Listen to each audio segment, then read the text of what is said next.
दोस्तों आज की अपनी इस वीडियो में हम बात करेंगे कि जब भी पॉक्सो में किसी भी व्यक्ति को सजा हो जाती है, हालांकि सजा मैक्सिमम लोगों को हो ही जाती है क्योंकि पॉक्सो का जो सिद्धांत है, पॉक्सो एक्ट का जो सिद्धांत है वो नॉर्मल कानून के सिद्धांत से थोड़ा उलट है।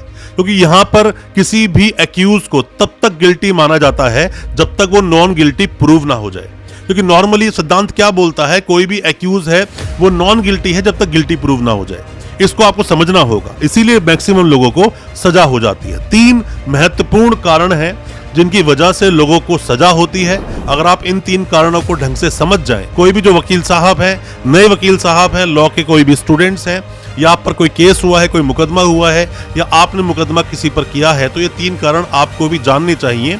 मेन रूप से सभी केसों में 3 कारण ही देखे जाते हैं। आज अपनी इस वीडियो में आपको बताऊंगा कौन से वो 3 कारण हैं जिसकी वजह से लोगों को पॉक्सो का केस लड़ते लड़ते लास्ट में सजा हो जाती है। और सजा सेक्शन 6 बोलता है मिनिमम 20 साल की सजा, उम्र कैद तक की लोगों को सजा हो जाती है। दोस्तों तो ज्यादा कुछ जानने के लिए इन 3 कारणों के बारे में दोस्तों बने रहिए हमारे इस वीडियो के साथ। नमस्कार दोस्तों, स्वागत करता हूं फिर एक बार आप सभी का अपने इस यूट्यूब चैनल पर। मेरा नाम है वीरेंद्र वर्मा। जैसा आप सभी जानते हैं, हम इसी तरह की लीगल अवेयरनेस की वीडियोस आपके लेकर आते हैं और आपको बनाते हैं कानूनी जानकारी। दोस्तों पॉक्सो एक्ट में देखा जाए या पॉक्सो का जो केस चलते हैं पॉक्सो के, उनमें अगर देखा जाए तो कन्विक्शन रेट बहुत ज्यादा हाई है। मतलब कि 5 लोग अगर केस लड़ रहे हैं तो 5 में से 2 या 3 को सजा हो जाती है।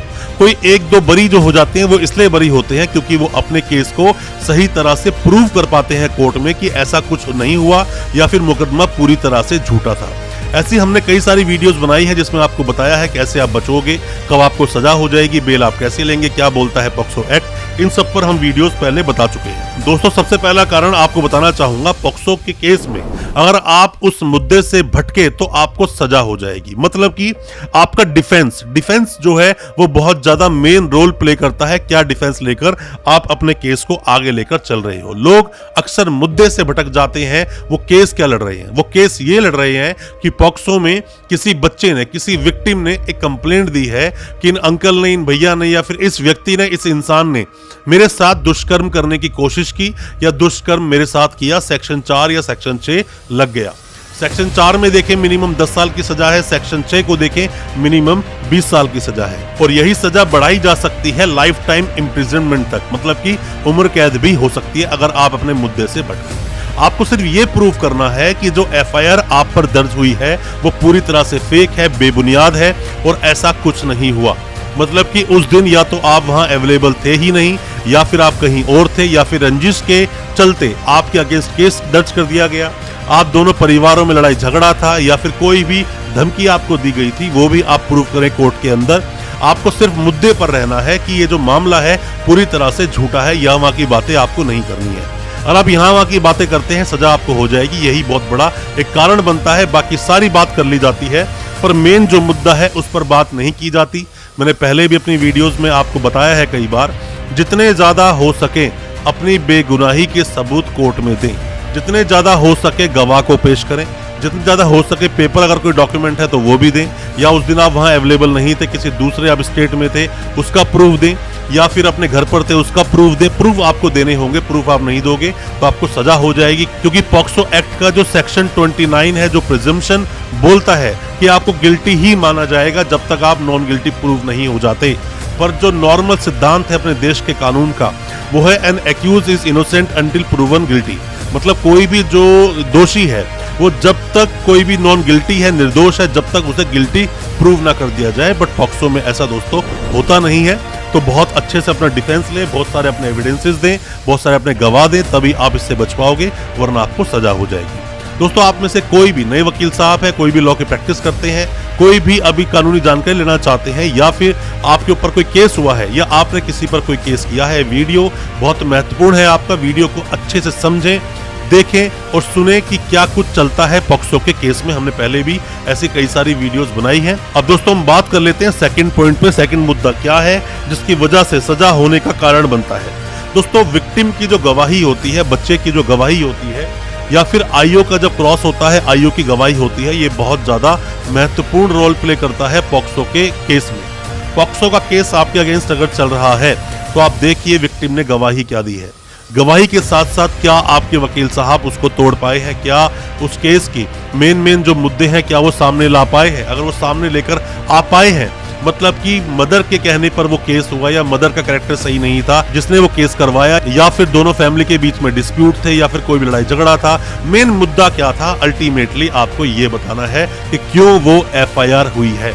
जब तक आप ये प्रूव नहीं कर पाओगे, जब तक आपके केस में ये प्रॉब्लम फंसी रहेगी और आप पर ये मुकदमा सिद्ध हो जाएगा, सजा आपको हो जाएगी, आयोग को बहुत अच्छे से क्रॉस करें।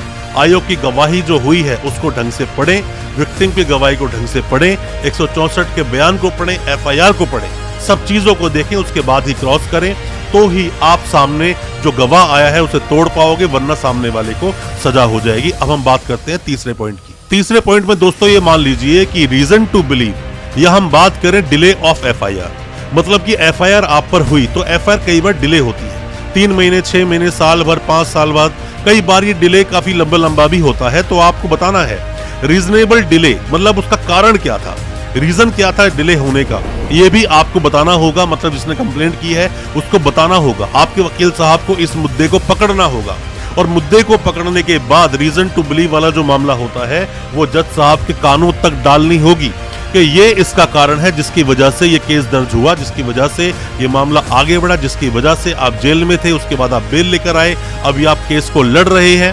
इन सब बातों को अगर ढंग से आपने प्रेजेंट कोर्ट में दोस्तों नहीं किया तो ये कारण बनेंगी आपकी सजा होने का। जैसा मैंने आपको बताया, पॉक्सो में कन्विक्शन रेट बहुत ज्यादा हाई है, बहुत सारे लोगों को सजा हो जाती है।